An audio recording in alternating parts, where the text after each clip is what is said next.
Every single parent watching this is exhausted, and you've been told the solution is to work harder, to optimize your routine, to follow a better sleep training schedule, to buy another course. But what if the problem isn't your parenting skill, but your isolation?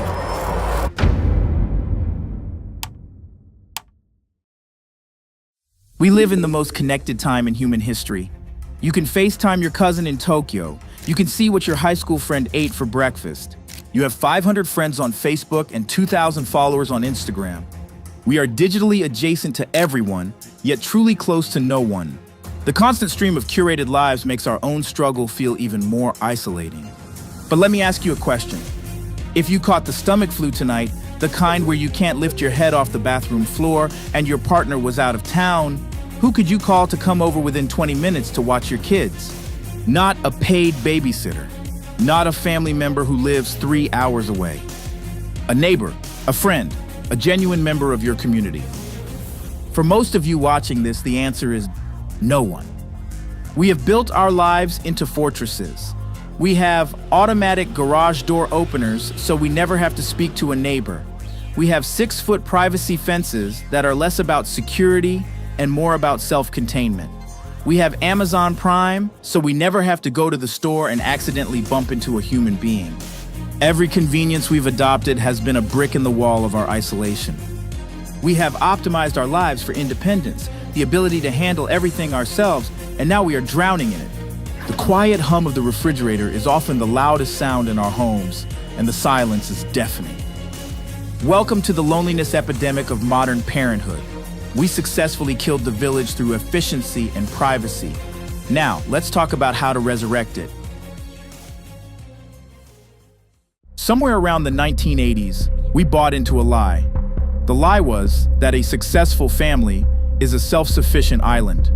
The goal was to reach a level of financial and personal success where you didn't need anyone. We convinced ourselves that if we worked hard enough, we could buy our way out of needing people. Don't have a grandma nearby? Buy a nanny with a 5-star rating. Don't have a neighbor to cook a meal? Buy DoorDash on a monthly subscription. Don't have a cousin to play with? Buy an iPad with unlimited apps. We replaced relationships with services. This trade-off felt like progress, a sign of our prosperity. But here is the reality check of 2026. The subscription model of parenting is broken. It is too expensive, it is often unreliable when a crisis hits, and most importantly, it is leaving us hollow. When the nanny calls in sick or the food delivery is late, we are left scrambling and utterly alone. Human beings were never meant to raise children in a nuclear box, walled off from the world. For 99% of human history, child rearing was a communal act. A child was raised by a tribe, a network of relatives, neighbors, and friends. Today, we try to be the entire tribe for our children. You are trying to be the mother, the teacher, the playmate, the cook, the chauffeur, and the therapist, and you are failing. Not because you aren't working hard enough, but because you are trying to do a 6-person job with 1 person. This is not a personal failure. It is a structural impossibility. So why don't we have friends anymore? Why does every mom or dad I know feel isolated and exhausted? It's because we stopped treating friends like family and started treating them like appointments. The relationship has been shifted from a constant low-stakes flow to a structured, high-effort event. Think about how you schedule a play date. You text a friend, "Hey, we should get the kids together." She replies 3 days later, "Yes, how is next month looking?" You go back and forth across a spreadsheet of open slots. You finally find a Saturday in 6 weeks. You clean your house for 3 hours before she arrives, scrubbing the floors and hiding the laundry. You put out a perfect charcuterie board. You curate a playlist that is just the right vibe. That isn't a village. That is hosting. Hosting is a performance. It is draining mentally and physically. Hosting requires you to present a perfect, clean, happy version of yourself, a highlight reel of your domestic life. The problem is, we are already exhausted from the daily performance of modern life. We can't afford to be on for our friends too.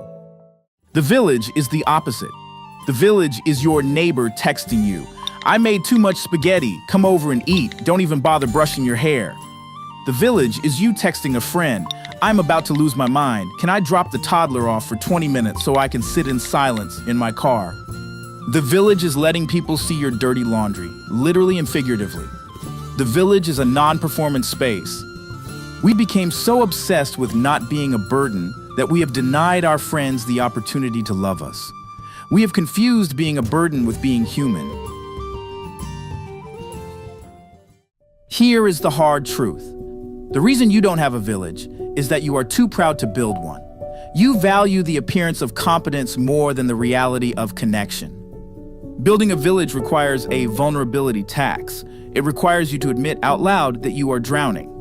It requires you to open your front door when there are dishes piled high in the sink and the dog hasn't been walked. It requires you to ask for help when you have nothing to offer in return, right in that moment. No clean house, no perfect meal, no perfectly curated self. We are terrified of being judged. We think, if they see my messy house, they'll think I'm a bad parent. If I ask them to watch my kid without a pre-scheduled exchange, they'll think I'm lazy or needy. These are the self-imposed barriers of a hyper-individualistic culture. So we suffer in silence behind our 6-foot privacy fences, holding up a facade of effortless perfection. We wait for others to go first, believing our own mess is uniquely shameful. But look around. The perfect mom on Instagram is depressed. The wealthy dad is lonely. Everyone is starving for connection, but everyone is waiting for someone else to make the first move. The real shame is not the mess. The real shame is refusing the help that could save you. So, how do we fix this? How do we build a village in a world that is actively trying to keep us isolated and performing? We embrace radical reciprocity. This is the vibe shift. It means we stop tracking every favor and stop doing favors altogether. Instead, we start doing life, sharing the burden and the joy without keeping score. Number 1, stop cleaning for friends. Make a rule with your close circle. Come as you are. The goal is connection, not cleanliness. If you come over and my house is a mess, grab a broom or step over the Legos, or better yet, just ignore it. We are done performing. When you are invited to a friend's house and they apologize for the chaos, your response must be, please don't apologize. This is exactly what I needed to see. Number 2, the errand merge. Stop doing everything alone. Efficiency is the enemy of community. If you're going to the park, text the group chat. I'm going to the park in 10 minutes. I can take 2 extra kids. You get the kids out of their house, they get a break, and you feel less like a chauffeur and more like a hero. Next week, they do it for you, no questions asked, no IOU needed. This applies to grocery runs, school pickups, and even bulk cooking. Number 3, the open door policy. Be the house on the block where the garage door is open, literally or figuratively. Be the person who talks to the neighbors, even if it's just a 30-second hello.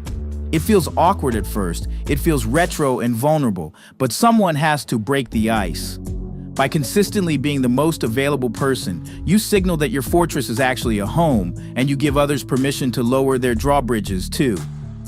You cannot buy a village, you have to build it, and you build it through inconvenience and by choosing connection over comfort.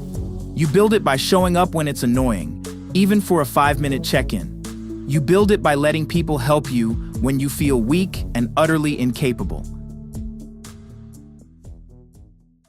We have spent 3 videos tearing down the modern parenting myths.